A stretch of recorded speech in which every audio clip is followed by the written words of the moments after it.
Hello and welcome back. I am joined now for this session by Aidan Millar, who is Chief Data and Analytics Officer for DNB. Aidan, welcome and thank you very much for joining us. And just a reminder to everyone that if you have a question that you'd like to put to Aidan, just click on the Q&A button to the right of your screen. And then I'll see the question and I'll relay it to Aidan. But I'm going to be running a Q&A with Aidan. That's the format for this session.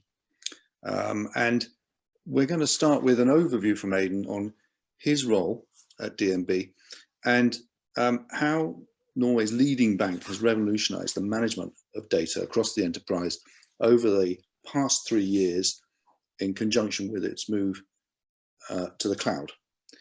And we're going to be talking about the efficiencies, the capital efficiencies that DNB has achieved by becoming a data-driven bank, and of course how it's become more competitive in an era of challenger banks and neobanks through that transition, and become more customer focused by being also more data focused.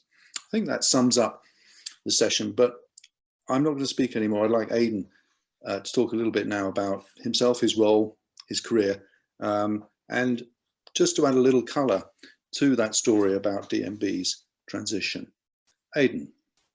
Oh, thank you very much, Matthew. I am actually very happy to be here. I'm very passionate about data, so I'm going to share as much as I can in the 30 minutes that we have. Maybe just a bit of background about myself, as you mentioned, as an introduction. I actually started my career in data about, it sounds kind of scary to say, about 30 years ago now, when you used to carry around big magnetic tapes to bring the data into the office. And I think it's quite remarkable to see how quickly things have changed over those 3 decades, actually. And today, you know, if you're not keeping up to speed with innovation in the data space, I mean, you're behind the curve within 6 months, from my experience. But again, you know, my whole career has been centered around data and analytics, and I'm very excited to share some of the experiences that we had at DNB over the last 3 years. And to try and answer your question, the role that I play as a Chief Data and Analytics Officer is primarily as a change agent, which is interesting. I remember when I was hired into DNB, and I said, you know, what was the differentiator that actually made you actually select me as a final candidate? And the answer I got was actually they were more interested in the ability to drive change than they were actually in the technical skills around advanced analytics, which I thought was very interesting and also very astute, because this is all about change. That's the bottom line on that. So my role is primarily about how do I inject, and I like to use very simple statement, how do I inject more I into IT? Because I think the remarkable observation that I think most people will see is that we're very technology focused, right? Very focused on digital services and applications, but we're not very focused on actually understanding how I supports those digital processes. So the CDAO's role is primarily to bring data to the forefront, going digital to the core, and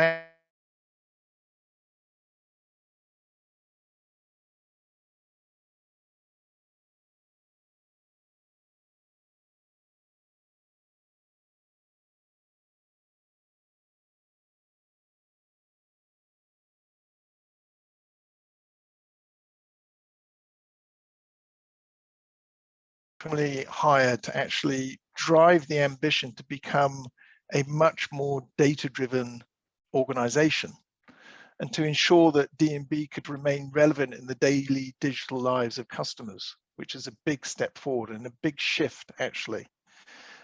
So they hired the CDAO, and that goal, as I mentioned, was to fuel the change agenda to become a much more data and analytics driven organization.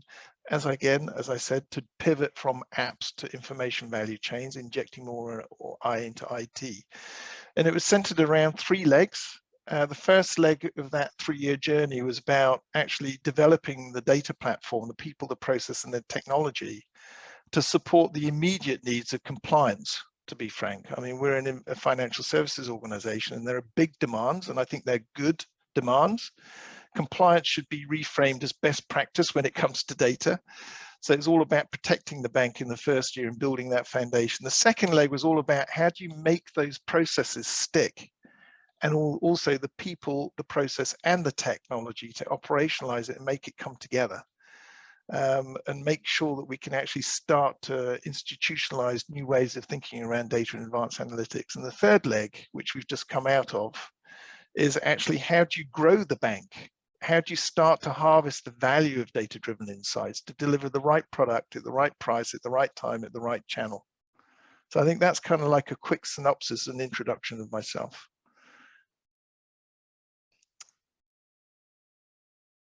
Thanks, Aidan. And I know we had just a slight glitch in the middle of your introduction there, just for 10 seconds.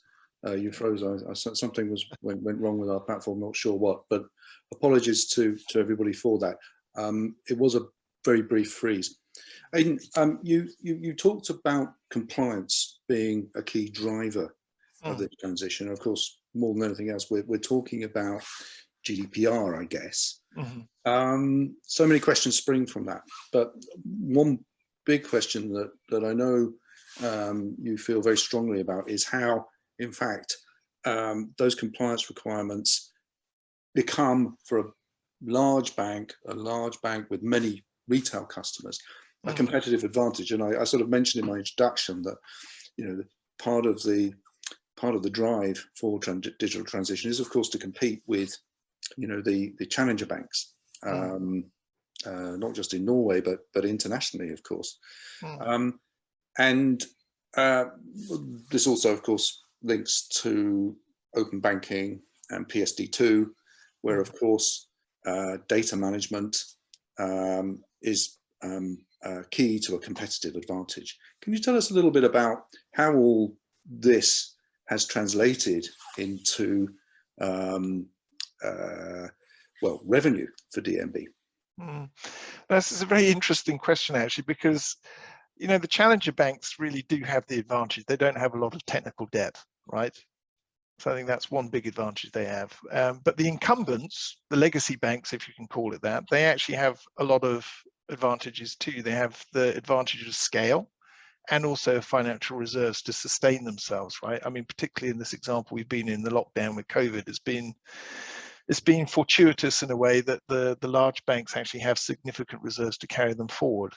But I think the point you're bringing up here is very important, is reframing regulations as best practice. And GDPR is a very important one, in my opinion. I mean, if you are not interested in protecting the privacy rights of your customers, particularly as a bank, I think that should be a big question and a concern in your mind. And I would always reframe regulations as best practice.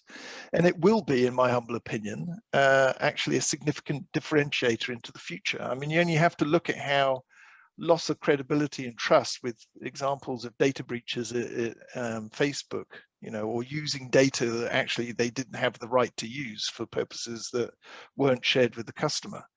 You know, I think in the future, banks are trusted financial custodians, but in my mind, looking forward as we move and progress through the digital agenda, it will be all about actually how do you protect data? Data will be the new class of asset.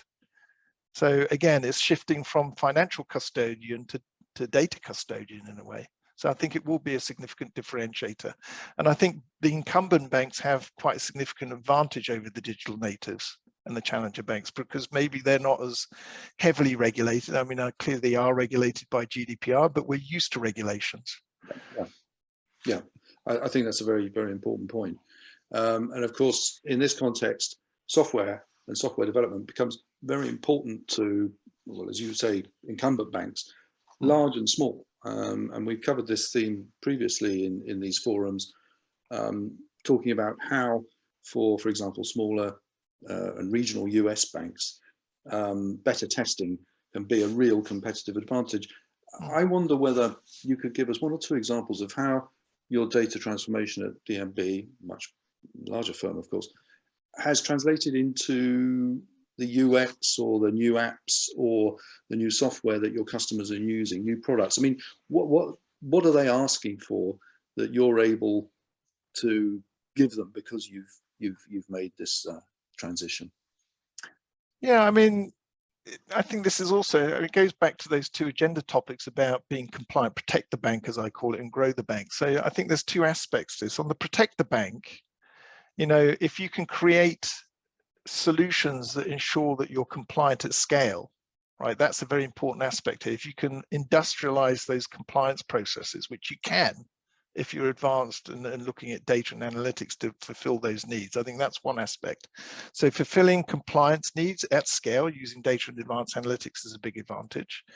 And that is important to the customer because it demonstrates that you're taking compliance requirements seriously. As I said, the reason why regulations are there is to protect the customer. You know, I mean, good examples may be anti-money laundering. You know, it's very important that we are monitoring transactions in real time to protect the transactions that customers may not actually be initiating. And then secondly, I think when it comes to grow the bank, you know, being relevant in the daily digital lives of your customers is very important. That's actually the ambition we have at DNB, is how do we stay relevant to them in this new digital world? How do you reconnect with the customer on digital channels? And that is all about data and advanced analytics, looking at interaction data on the web or the mobile, making sure that you can actually understand and anticipate the needs of customers and actually give them relevant offerings. As I say, delivering the right product at the right price, at the right channel, at the right time. That is not easy. And I think the only way you can do it is if you've got advanced analytics and strong data culture. That's the way to underpin all this. Sorry, I've muted myself. It's clear to you and to DNB that retail customers in Europe, Norway and Europe, are increasingly concerned about these data issues, and that's driving demand for the kind of apps that they want. Yes. Okay, good. So you've made the point very clearly that the data transformation has to connect to the broader agile culture. Could you describe what that means in practice, a little bit about the agile culture at DNB and how you have indeed connected data management to that culture? Take, for example, software development, software testing, the broader brush of software risk management. How have you integrated that at the different levels of operations in the bank? I think the bottom line is not easy, right? That's what you're kind of alluding to. I mean, making a shift from traditional, you know, system delivery lifecycle processes, which are very sequential and very, you know, top-down waterfall methods, you know, that has changed. I mean, moving to agile delivery is one step, but then injecting, as I said, the more information and data processes into those agile delivery processes is not easy. And I think it all starts with culture. How do you reframe the way people think and act? And actually, the interesting observation I'd make is actually, I got asked this question many times before, what would I do differently? What have I learned from the last 3 years? And what I've learned actually is it's technology organizations that need to have the most time spent to actually change the way they think and act. So it's not about the application. The application, in my mind, is just a capability, a functional capability to capture, store, and represent data. It's all about the data. It's all about how information and data flows through the applications and also the digital value chains. How do you bring this together? And educating technologists, well, educating is a bit of an arrogant way to say it, that's not the intent, but informing technologists of the importance of data and actually why it's really important to avoid all the technical debt and simplify the technical debt by simplifying data flows is very, very important. That's a really interesting point. I mean, what do they tend to get wrong? What are they? I mean, I don't think it's wrong. I just think it's a change in the way of thinking. I think, you know, it's all about the app. It's all about the digital surface, as I say. What is it they're deploying to the front end of the consumer? And it's like, yeah, that's very important. But I think there's almost an even more important aspect to this is what is the data needs that flow into this application? You know, the data is the fuel. Yes, and one of the issues we hear about time and time again, the challenges that speakers at our events and audiences at our events are facing, is how enterprises, financial firms can connect their data lakes to the different requirements of the software development teams that we know about market data, we know about customer data, we know about privacy issues, but that you know, the technical challenges, and perhaps we can talk a little bit about technologies such as data virtualization now, are the point at which a lot of even the largest banks are facing, you know, a current challenge. So, for example, we heard from Citibank talking at one of our events recently about how they are still evaluating the cost of virtualization technologies. There's an upfront cost and then there's a management cost. Is data virtualization really worth it? And that's kind of symptomatic of this broader issue of how you create an enterprise culture that actually incorporates the needs of software development and software developers and testers. How have you addressed that challenge? Where are you on that curve? Is that still a challenge that has to be resolved at DNB? Yeah, I mean, let's be honest. I mean, these incumbent banks that I mentioned right at the beginning versus challenger bank. The challenger banks don't have technical debt. The incumbent banks have decades of technical debt that they built over many, many years, right? I mean, even at DNB, we have close to 900 data silos, right? And that's that tech focus, right? You're building applications that generate data silos. How do you decouple from that?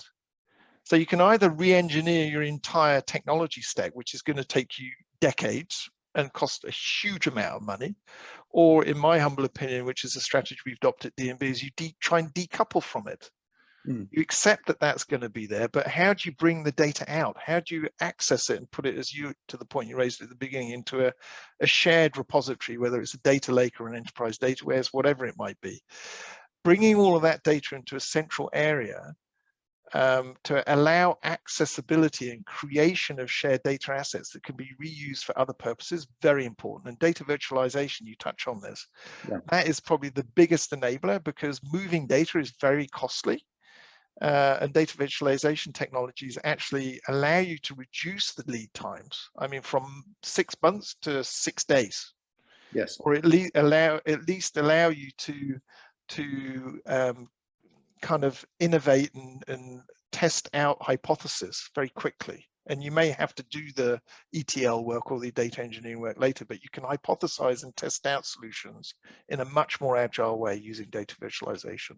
And also minimize the technical debt, the issue of the impact. Yes. But there is a big cost to data virtualization technologies as well. Do you think you've kind of found an equilibrium? Yeah, I think so.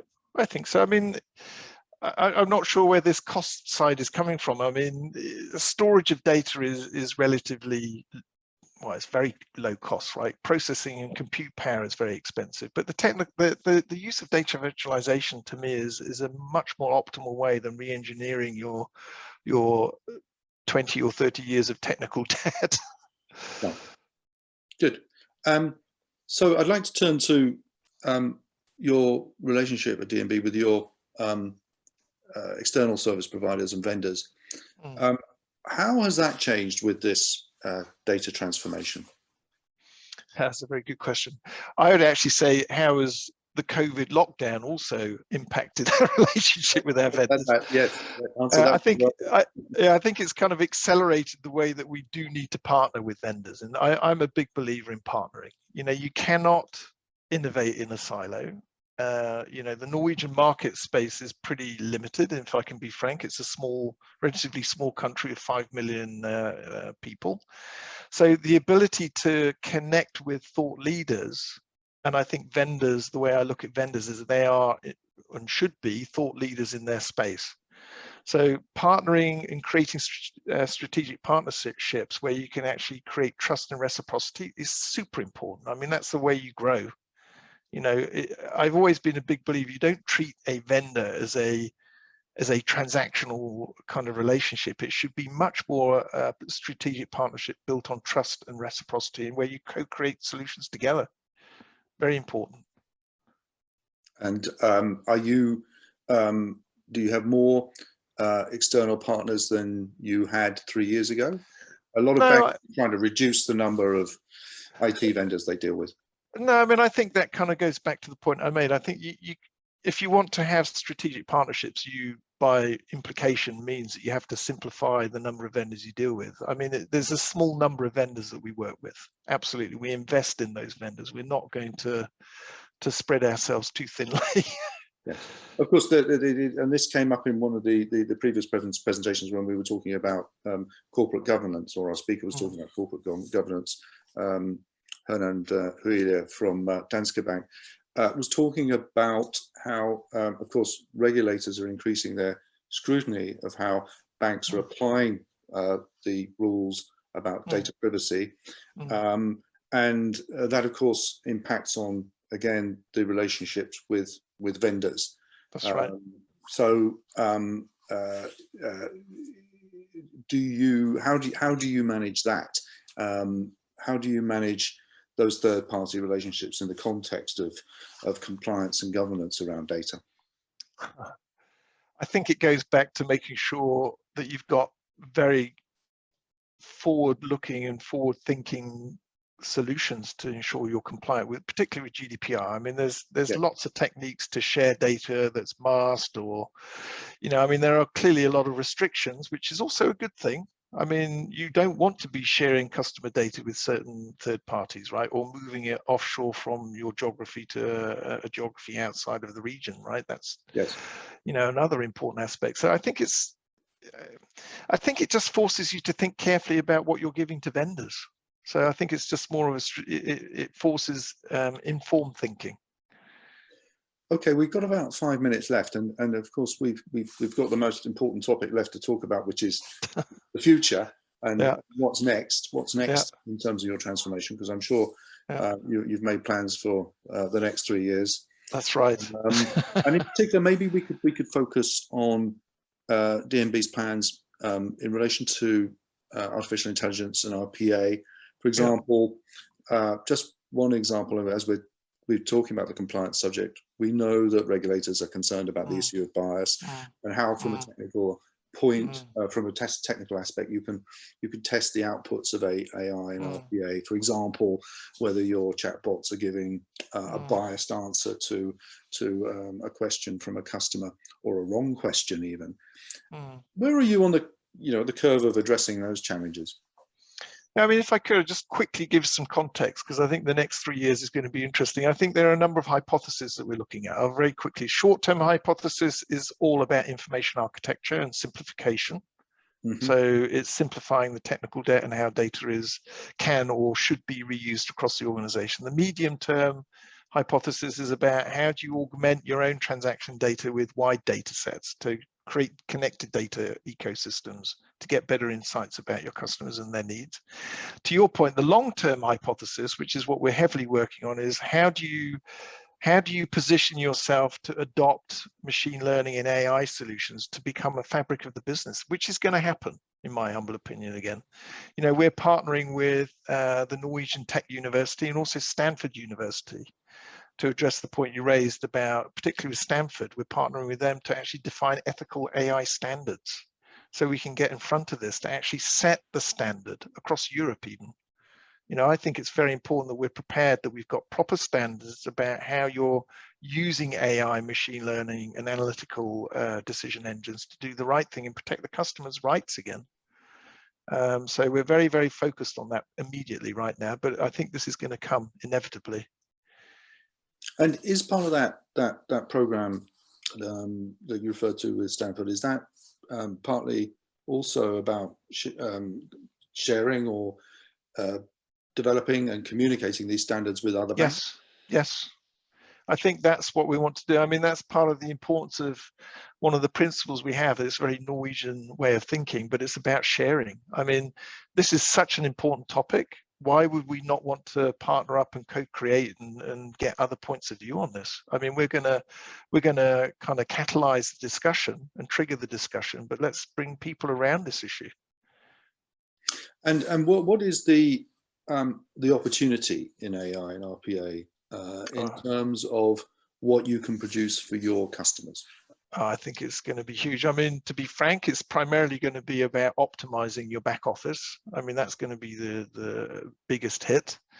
So there's the ethics around, you know, how do you move people up the value curve when you've got an AI that can do something much better than a human being, right? So the operating cost efficiencies are going to be the biggest part. And then on the front end, again, I think we're kind of using this capability already when it comes to advanced analytics to predict users' needs, but I think that's going to keep progressing in its innovation and what's possible, I think, over the next 3 to 5 years. Yeah. And to finally ask you, Aidan, we've got time for one more question from me. What can we go back to the beginning? Can you tell us, sum up where you've come from over the past 3 years? I mean, what have been the way markers for DNB's journey, and where would you want to be in 3 years' time in terms of this data transformation? Yeah, I'm actually extremely impressed. It's not about me, by the way, just to be clear. I may be the conductor of what's going on, but the organization is making this happen. I think I'm actually very proud of what I've seen the organization achieve. You know, I think the way markers, the first leg, as I mentioned, was about building the data platform. I mean, we've got a state-of-the-art cloud-based solution for advanced analytics that's in place. We've got, imagine this, we have 230 advanced, if not data scientists, working on this platform day to day. Right. That's significant, right? From 0 to 230. That's one way marker. I think the second way marker is, you know, actually operationalizing this and using it at scale to deliver compliance solutions efficiently. That was kind of like the protect the bank agenda.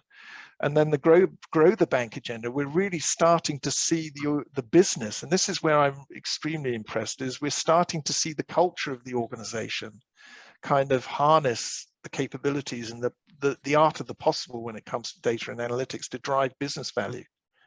I won't quantify it, but I'm seeing significant business value being delivered in the last leg. And looking forward, I think it's all about continuing that momentum. As I mentioned, it's about how do we continue to simplify the technical debt and optimize the data value chains and look at data rather than applications. Making sure we augment our data sets with broader, wider data sets to get better insights about our customers to deliver more value, even more value. And then the third leg is about this next frontier of AI and how we incorporate that into the fabric of the business. Well, Aidan, thank you very, very much for your time.